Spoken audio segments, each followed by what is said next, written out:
भूमिका घेतली जाते? असं आहे की शेवटी चर्चेतनं मार्ग निघेल ना, चर्चेतनंच मार्ग निघत असतो. मला असं वाटतं की त्यांनाही माहिती आहे कायदे आहेत, व्यवस्था आहेत, समित्या आहेत, त्यामुळे सगळ्या गोष्टी एकदम सगळ्या पदरी पडतात असं नाही आहे. पण आपण चर्चेतनं मार्ग काढत असतो.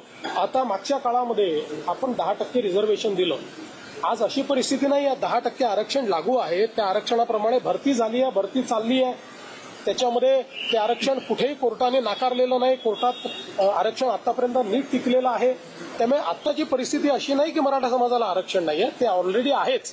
मराठा समाजाचं आरक्षण टिकलेलं आहे. पण एक गोष्ट मात्र निश्चित आहे की वेगवेगळे पक्ष जे या संदर्भात सोयीची भूमिका घेत आहेत, त्या पक्षांना माझं आव्हान आहे की सोयीची भूमिका घेऊ नका.